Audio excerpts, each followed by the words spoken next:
না ভাই, ধরেন ধরেন যে বিকাশ থেকে একটা মেসেজ আসলো আপনার কাছে, বিকাশ থেকে মেসেজ আসলো, মেসেজের লেখা যে ভাই 7,000 টাকার একটা মেসেজ আসছে, সেটা আপনি বিকাশের যে মেসেজগুলো আসে সেখানেই দেখতে পাইলেন, কি করবেন?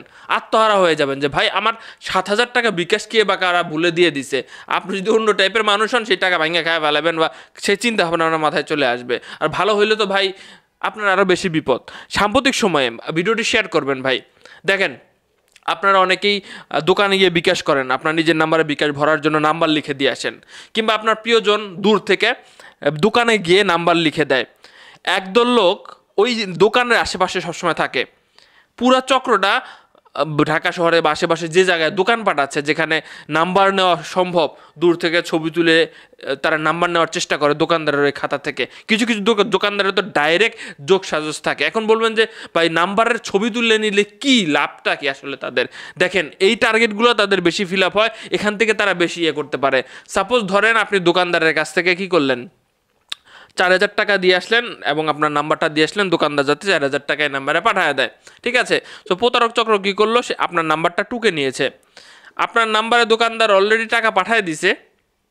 তো দোকানদার তো ধরেন যে মানে ওই প্রতারক ধরেন যে দোকানদারের সাথে রিলেশন নাই, তো আপনাকে ফোন করবে, প্রথমে ফোন করে আপনাকে বলবে যে এরকম এরকম আমি একটু বেশি টাকা পাঠিয়ে ফেলছি, আপনি একটু আপনার ব্যালেন্সটা চেক দিয়ে আমাকে একটু বলবেন। তো আপনি কী করবেন, তখন ব্যালেন্স চেক দিয়ে দেখবেন যে টাকা তো আসে নাই। আপনি আপনার ব্যালেন্সে কত টাকা আছে আপনি তারা বলে দিবেন যে না না আমার ব্যালেন্সে টাকা আসে না, আমার ব্যালেন্সে এত টাকা আছে। সো এই পয়েন্টটা তারা নিয়ে নিবে। এই পয়েন্টটা নিয়ে নেওয়ার পরে তারা একটা সেই টাকার সাথে কিছু অ্যামাউন্ট যোগ করে অ্যাকুরেট অ্যামাউন্ট করে আপনাকে একটা মেসেজ পাঠাবে, এবং সেই মেসেজটা বিকাশের যে মেসেজগুলো আসে সেখানে আসবে। আপনারা হয়তো বা ভাই খেয়াল করেছেন, দেখবেন, একটু খেয়াল করবেন, দেখবেন যে আপনি আপনার যে মেসেজগুলো আসে বিভিন্ন কোম্পানির প্রমোশনাল মেসেজ আসে সেই কোম্পানির নামে। এটা কিন্তু করা যায় ভাই, এটা আমরাই বানাই, সেটা করা যায়। সো বিকাশের মধ্যে আপনার SMS আসা এমন কোনো কঠিন কিছু না, ঠিক আছে? তো আপনার কাছে মেসেজ চলে আসবে, বিকাশের যে মেসেজগুলো আছে সেখানে আপনি উপরের মেসেজের সাথে সাথে নিচের মেসেজ মিলাবেন যে হ্যাঁ টাকা তো কে বা কারা যেন ভুলে পাঠিয়ে দিছে। লোকটা আপনাকে আবারও ফোন করবে এবং বলবে যে হ্যাঁ দেখেন তো টাকাটা গেছে নাকি, আমার তো মানে হয়তো আবার একটু চেক দেন। মানে তখন আপনি দেখবেন যে কী ব্যাপার, হ্যাঁ টাকা তো আসছে, এরকম একটা মেসেজ পাইছি। আপনি কি করবেন, তার টাকাটা ফেরত দেওয়ার চেষ্টা করবেন। আপনি আপনার ব্যালেন্সটা চেক দিবেন না, এটা সবচেয়ে বড় ভুল। আপনার ব্যালেন্স চেক দিতে হবে। কেউ যদি এভাবে আপনাকে ফোন করে বলে যে ভাই ভুলে টাকা চলে গেছে, একটু দেখেন, আপনি মেসেজ দেখে সেটার উপর ভিত্তি করে আপনি ভাই মানে ইয়ে করবেন না, ঠিক আছে? তারা টাকা পাঠিয়ে দিবেন না, দেখবেন যে নিজের ব্যালেন্স সব শেষ।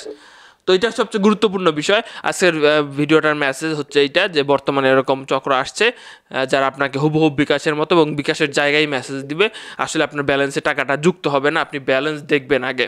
2 নম্বর বিষয় হচ্ছে আরেকটা প্রতারক চক্র আছে যারা বিভিন্ন রকম যেমন পেনশনের টাকা দিব বা কি ইয়ার দিব, এরকম বিষয়গুলো আপনারা বলবে।